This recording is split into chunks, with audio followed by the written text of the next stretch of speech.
Frédéric Doyon, professeur à l'Université du Québec en Outaouais et chercheur à l'Institut des sciences de la forêt tempérée.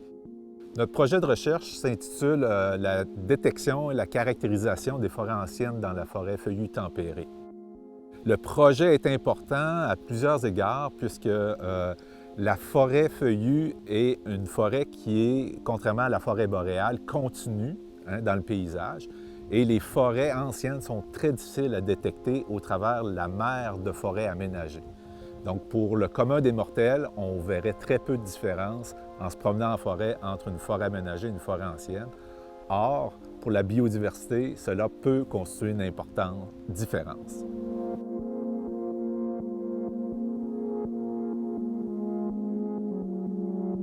Je m'appelle Arnaud Lalanne, j'ai un doctorat déjà en écologie forestière et là j'ai rejoint l'équipe de Frédéric Doyon pour effectuer un doctorat en écologie du paysage pour la conservation des vieilles forêts feuillues au sein des massifs des Laurentides Sud. Donc une vieille forêt dans les zones sud-Laurentides et Lanaudière, c'est des forêts donc, qui sont multi-étagées, très structurées au niveau du paysage par la présence de gros arbres, de gros diamètres, avec des couronnes très développées, la présence également aussi de beaucoup de bois morts, aussi bien au sol que debout.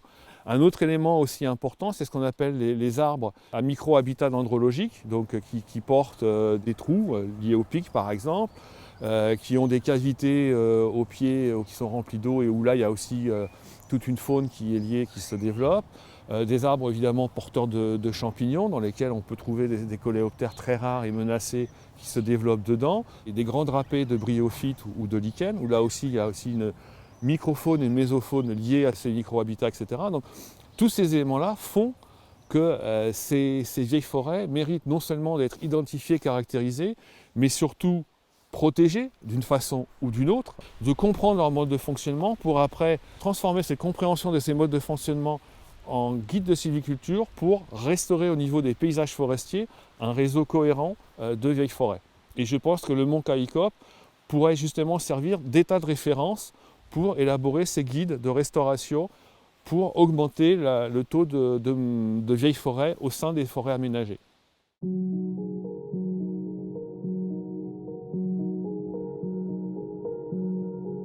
Donc, les objectifs du projet sont, premièrement, de trouver une façon, avec les nouveaux outils de télédétection et les outils d'intelligence artificielle, de reconnaître les forêts anciennes. Au travers cette mer de forêt, il faut trouver l'aiguille dans la botte de foin, qui est la forêt ancienne. Donc, une fois qu'on va avoir identifié les forêts qui ont une forte probabilité d'être anciennes, on va aller sur le terrain, on va aller les échantillonner, puis on va valider par dendrochronologie, par étude des caractéristiques des forêts, comment ils sont des forêts anciennes. Et le dernier objectif, qui n'est pas le moindre, c'est d'en faire les types de vieilles forêts. Donc, autant on peut penser qu'il y a de différents types de personnes, il y a des différents types de vieilles forêts, et nous, on veut en faire une typologie, donc des différents types. Donc, bien sûr, une fois qu'on a détecté les vieilles forêts, puis qu'on les a caractérisées, puis on connaît les différents types, une phase subséquente est prévue pour pouvoir aller explorer la biodiversité spécifique de ces forêts-là, voir quelles sont les espèces qui y sont inféodées, qui y sont dépendantes. Et souvent, ça peut être des espèces qu'on dit cryptiques. Cryptiques, ça veut dire qui se cachent. Donc, ça prend de l'investigation spécifique. On peut penser à certains lichens, certaines mousses, des espèces qui sont importantes pour l'écosystème, mais qu'on ne voit pas bien et que ça prend des spécialistes pour les voir. Ça va faire avancer la science, donc de comprendre et de connaître qu'est-ce qu'on a, mais il va faire avancer aussi l'utilisation par les aménagistes du territoire pour pouvoir justement mieux planifier les aménagements forestiers et être capable de savoir où se situent ces forêts qui sont exceptionnelles et qui démontrent des caractéristiques vraiment uniques dans le paysage.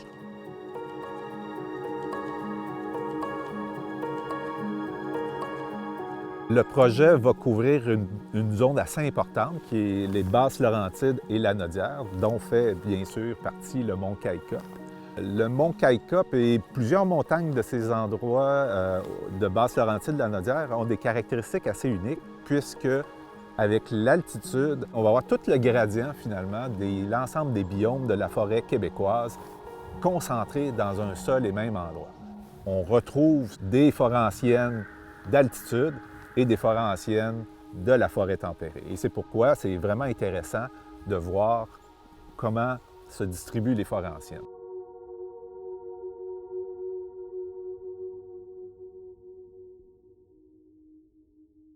On a des chercheurs de l'Université du Québec en Outaouais. Moi, et avec l'équipe que je vais superviser, on va regarder justement la cartographie et l'identification des vieilles forêts. Il y a l'équipe de Sylvain de Lagrange qui vont regarder plus le côté de la fonge et le carbone dans le sol.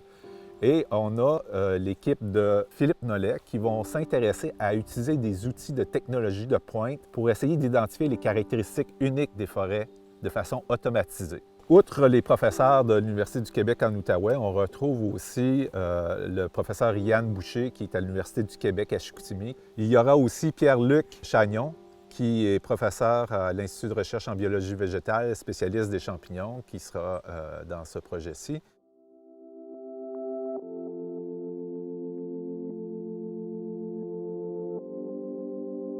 Donc, les partenaires de ce projet-là sont bien sûr la Coalition pour la préservation du mont Kaycop. La Coalition y contribue avec un montant de près de 50 000, le ministère aussi de 50 000. Et ces montants-là sont après ça multipliés avec des effets leviers, avec des organismes de financement pour un total de 310 000 $. Donc, on va être capable de faire des belles choses avec un montant comme ça.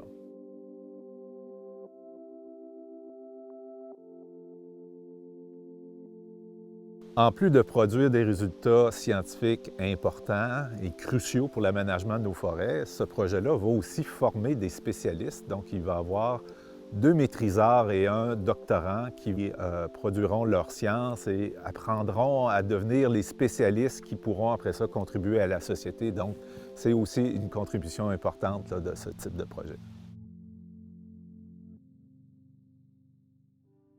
Ce projet-là était important pour moi parce que j'ai fait beaucoup de travaux en histoire écologique du paysage et ce qu'on s'aperçoit lorsqu'on étudie comment étaient nos forêts avant l'arrivée de l'homme, on s'aperçoit que ces forêts-là ont été transformées par l'homme.